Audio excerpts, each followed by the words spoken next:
Batman v Superman and Civil War. Now, it's safe to say at this point, one is faring better than the other, both critically and probably financially. I don't know, we'll see. And to me, that's understandable. I liked elements of Batman v Superman, but Civil War, in my opinion, is the much better film. And I know it seems unfair to compare two completely separate properties, but it's hard to ignore the similarities between them. Both feature iconic heroes, slugging it out. Both movies deal with issues concerning vigilantism and superhero collateral damage. Both have colons in the title. I'm sure there are other things also.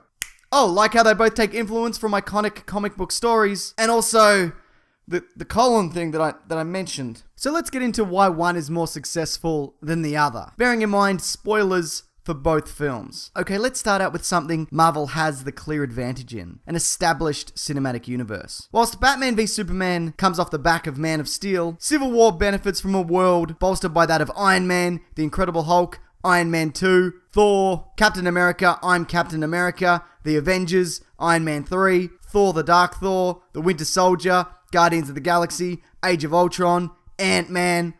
I could go on, and I will. Agents of S.H.I.E.L.D., Daredevil, Jessica Jones, The Consultant. A funny thing happened on the way to Thor's hammer. Item 47. Agent Carter, the one-shot, not the series. Agent Carter, the series. All hail the king. I think that's everything. I just read the Wikipedia. We know all the characters in Civil War. Most of them. And no, not all these properties are fantastic by any stretch. But when people see Falcon, who's a relatively minor player, they might go, hey, I know what he's about. He was in that other thing that I saw. But when people see footage of Khal Drogo mermaiding it up underwater, there's no sense of attachment for most. But look, it's a bit unfair to compare one universe starting out to one that's more established, especially considering that one of the stipulations Nolan had for his Batman trilogy was that it exists in a world without superpowers, essentially delaying the DC cinematic universe. So let's talk about the new characters introduced in both. Yeah, this is something Civil War did much better. You only need to compare how carefully Marvel crafted the Spider-Man and Black Panther backstories in relation to what we saw of the Justice League, which involved Wonder Woman opening a string of email attachments. In Civil War, the roles of T'Challa and that of Peter Parker were interwoven into the narrative, especially in regards to the first. They didn't grind the movie to a halt to introduce themselves. They were just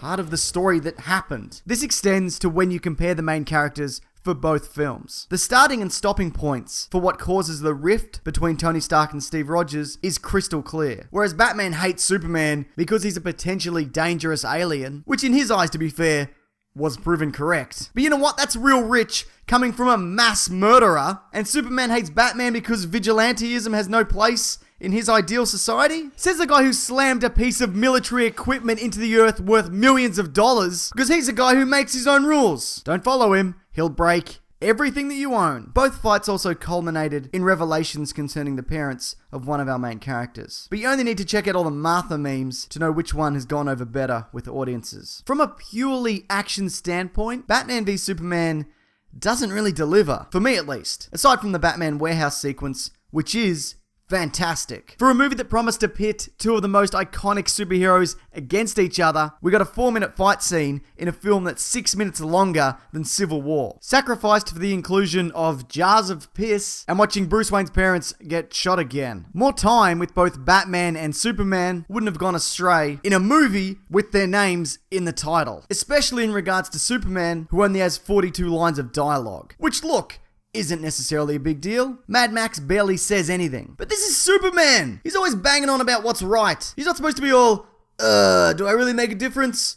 Should I save people? Yeah, mate, you bloody should. Lastly, even though Civil War took massive liberties with its source material, I am totally okay with that, seeing as it captured the spirit of the comic and adapted it to make sense in the movie universe. Batman v Superman, however, makes me think, you know what, it's a shame we'll never get a live-action adaptation of The Dark Knight Returns. Not in this timeline, at least. Oh, and great, you've done the Death of Superman. Looks like we won't be getting that in the solo Superman movie that we'll probably never see anyway. Now to me, Death of Superman is not a perfect story by any stretch. In fact, it's really dated poorly. But there's some really interesting concepts at play behind the death of Earth's embodiment of hope, which we just didn't see. I felt nothing when Superman died. And I love Superman! He might actually be my favorite superhero. But all I've seen is this guy mope around, told by his parents that he doesn't owe anybody anything, and fly a weapon made of the thing he's most vulnerable to into another guy, killing himself in the process. when he could have just handed it to the super strong woman who's not affected by kryptonite. Now look, I know this video comes across as biased, which I guess it is. This is after all my personal opinion. And all of this stems from my thinking that Civil War is the more enjoyable film. I don't know, I just really want the DC films to be better